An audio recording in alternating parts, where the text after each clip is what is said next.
L'idée de ce jeu m'est venue parce que depuis longtemps je suis sensible aux questions écologiques, puis je me suis rendu compte après que ça avait aussi des résonances au niveau social et a fortiori au niveau démocratique. Et du coup l'idée c'était un peu de combiner toutes ces questions-là en un jeu qui soit ludique et interactif pour pouvoir sensibiliser des personnes qui d'habitude ne se questionnent pas forcément sur ces thématiques-là, donc de manière ludique et en les sensibilisant de manière douce à ce qu'au fur et à mesure de leur propre volonté, elles puissent derrière aller se sensibiliser plus en profondeur. Et donc l'idée de créer un jeu m'est venue à l'été dernier, donc l'été 2021, qui a été co-développé avec un ami. On a créé un peu toutes les premières cartes et donc on était là avec nos feuilles blanches et nos crayons de papier pour faire les premières cartes et les premiers tests pour voir est-ce que ça marchait, le concept était intéressant ou pas. Et donc après on a voulu développer plus en profondeur ce jeu et donc c'est passé par la création d'un projet étudiant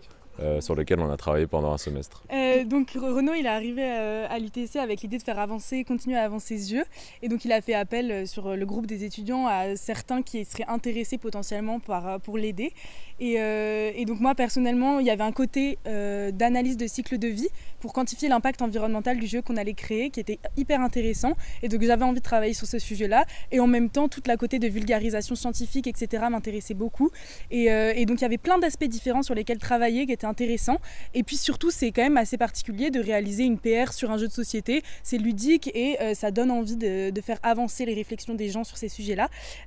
Donc je pense que c'est les principales raisons pour lesquelles on a souhaité participer à cette PR. Pendant ce projet étudiant, on a travaillé sur plusieurs axes pour rendre le jeu plus interactif déjà, parce que lors des premiers tests du jeu, on s'est rendu compte que c'était sympa, mais que ça manquait vraiment d'interactivité entre les joueurs. Donc on a rajouté plein de cartes, que ce soit des défis, des événements qui affectent tous les joueurs de façon simultanée, des petites missions secrètes. On a rajouté vraiment des choses pour rendre le jeu le plus ludique possible. Ça, c'était un premier axe de réflexion. Et à côté de ça, on a fait aussi beaucoup de travaux autour de la vulgarisation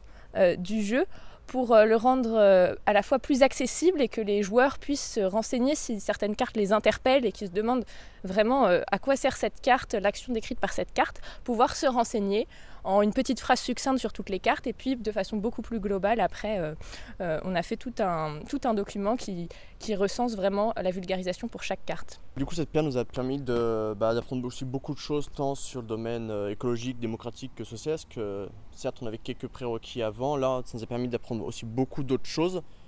Ça nous a aussi permis par l'analyse de cycle de vie de comprendre quel était l'impact d'un jeu, mais aussi comment on pouvait réduire son impact. Des choses des fois toutes belles, genre on s'est rendu compte que des cartes c'était aussi très polluant par rapport à d'autres choses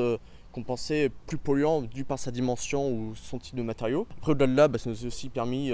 d'apprendre comment gérer un projet de A à Z, puisque on est parti de, comme il disait Renaud, d'un bout de papier écrit au crayon, et aujourd'hui on a réussi à avoir une version qui était imprimée légèrement plastifiée, voilà, qui est comme ça, où on a pu vraiment toute une démarche et vraiment nous avoir quelque chose de concret à la fin. C'est assez intéressant par rapport à ça.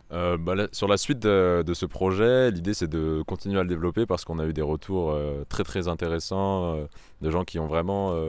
pris du plaisir à jouer au jeu et qui ont envie d'y rejouer. Et sur la dimension sensibilisation, on arrive quand même à toucher les personnes, et on pense que justement avec le développement, comme on l'a dit, d'un livret derrière de règles, des gens qui rejouent au jeu plusieurs fois, on peut vraiment toucher un public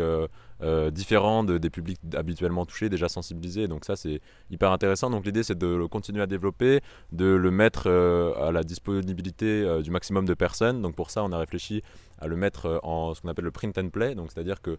toutes les cartes et les règles seront disponibles sur internet, téléchargeables,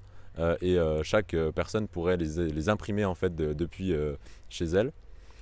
Donc ça c'est une première version, donc pour qu'elle soit économique en fait et que tout type de public puisse y jouer. La deuxième idée c'est aussi de pouvoir faire un jeu un petit peu plus beau entre guillemets, donc mieux conçu, donc comme un vrai jeu de société. Donc ça on va y réfléchir. L'idée c'est de continuer à conserver cette idée d'analyse de cycle de vie, de réfléchir le jeu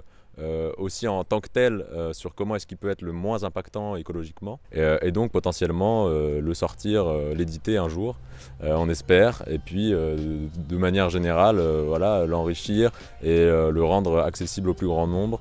et faire que en fait, les gens puissent d'eux-mêmes aussi enrichir le jeu avec peut-être une plateforme où les gens pourront créer leurs propres cartes en suivant notre méthodologie pour pouvoir enrichir la vulgarisation, etc.